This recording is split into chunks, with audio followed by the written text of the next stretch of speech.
manifestation par rapport à l'Amazonie. En fait, on a écrit une lettre ouverte aux dirigeants européens, parce que vous savez qu'ils sont là à Bruxelles, et que comme on habite Bruxelles, c'est important de faire pression pour qu'ils prennent des mesures beaucoup plus sérieuses par rapport au réchauffement climatique. Nous atteignons aussi rapidement un point de non-retour concernant la planète. Nos urgences sur le plan environnemental sont triples. Perte de la biodiversité, dérèglement climatique et pollution galopante. D'autre part, vous n'ignorez sûrement pas que depuis mai 2021, les incendies d'origine pour la plupart criminelle, pour faciliter la monoculture de soja ou l'expansion des zones d'élevage, sont en train de reprendre en Amazonie, avec une augmentation de 40% par rapport à 2020. Nous nous joignons aux 450 organisations civiles et aux quelques 2 millions de citoyens qui exigent que l'Union européenne abandonne le traité Mercosur. Nous devons comprendre que les décisions prises ici, au sein des institutions européennes, ont un impact au-delà de nos frontières. Ils nous parlent de reforestation, de technologie, de toujours plus de croissance. Pourtant, leur première préoccupation devrait être de sauver la plus belle technologie du monde, les arbres. Et plus particulièrement la forêt amazonienne. Ce système si riche, qui possède une biodiversité unique au monde, et qui abrite encore des peuples autochtones, mérite toute notre attention. Si nous voulons protéger la forêt, il nous faut impérativement protéger ses habitants. Je pense qu'en tant que citoyenne, nous devons exiger au gouvernement belge d'inscrire l'écocide dans le droit pénal belge et de soutenir cette reconnaissance au niveau international. C'est pour cela que moi-même, accompagnée d'un groupe d'experts et de citoyens, avons décidé de lancer un mouvement ici en Belgique pour la loi écocide. C'est extrêmement important parce que ces atteintes n'ont pas toujours de victimes identifiées. C'est parfois la génération qui vient et pas la génération présente dont les intérêts sont affectés. Ce sont parfois des crimes qui sont relativement peu visibles, peu connus et difficiles à documenter pour le public. Et donc il est important que les pouvoirs publics aient un outil supplémentaire dans leur panoplie pour agir contre ces atteintes graves à l'environnement. Le fait d'avoir une définition commune qui a été consensuée permet de présenter avec plus de chances la modification de l'amendement du statut de Rome et de faire reconnaître l'écocide comme le 5e crime contre la paix et contre la sécurité. Pourquoi toujours faire la différence entre le bon réfugié politique et le mauvais migrant économique? Les raisons du départ sont les mêmes, c'est de pouvoir vivre sa vie, d'offrir un avenir à ses enfants. C'est ça, les causes des migrations. Et là, et on est évidemment tout à fait en phase avec les premières prises de parole tout à l'heure, le pillage des ressources naturelles est évidemment une des causes des migrations, que ce soit en Amérique latine, avec la destruction de l'environnement, de la forêt amazonienne, ou dans l'Afrique des Grands Lacs, le pillage des ressources naturelles qui ne profitent pas à la population locale, mais qui profitent surtout à nos multinationales.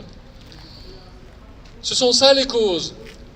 Que font nos dirigeants européens pour intervenir sur ces causes?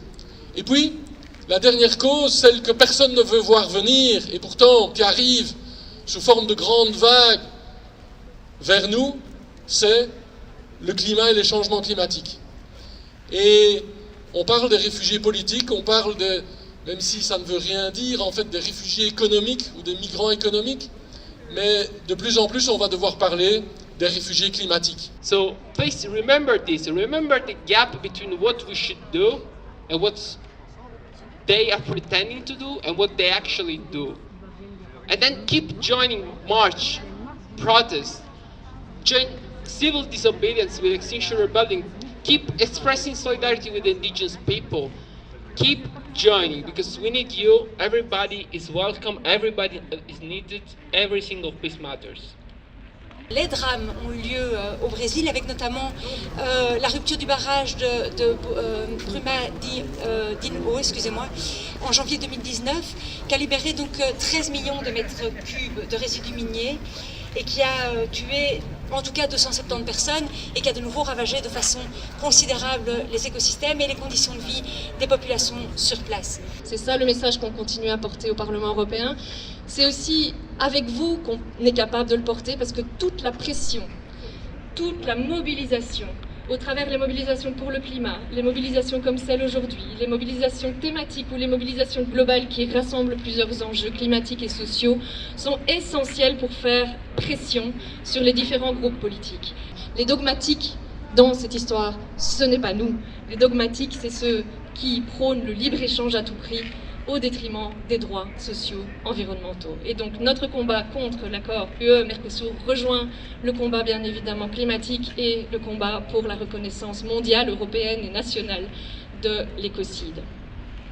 Merci à toutes et tous.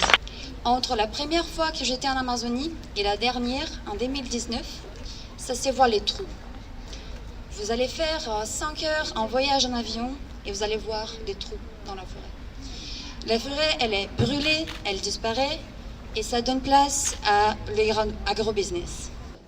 L'homme qui s'est dit civilisé a construit un piédestal pour orchestrer sa propre destruction. L'objectif de la politique actuelle est d'arriver à la fin du mandat avec sa promesse remplie. Enlever le terre de peuples indigènes, formaliser l'exploitation minière, faciliter la distribution de pesticides, privatiser le parc, ouvrir les routes pour faciliter la sortie du bois sans traçabilité et parallèlement réduire toutes les formes de contrôle contre les illégalités. Couper les budgets, licencier le personnel et militariser les organes fédéraux sont des stratégies en route. Cela concerne la politique brésilienne, mais aussi la politique de l'Europe, des États-Unis, de la Chine. Cela concerne les grands marchés. Mais il y a qui achètent, il y a ceux qui ignorent le jeu qui existe, il y a ceux qui en profitent, il y a ceux qui contribuent à ce que cette voie soit suivie. Dia 23 de junho, tivemos mais ataque, apoiado pelo presidente do país e da bancada ruralista. A votação do projeto de lei 490, que defende a legalização do garimpo em terra indígena. Um país que ainda suplica por comida, água potável, não pode deliberar sobre o garimpo em terras indígenas. Mais on va se battre. Et avec vous, voilà. Merci beaucoup. Merci beaucoup.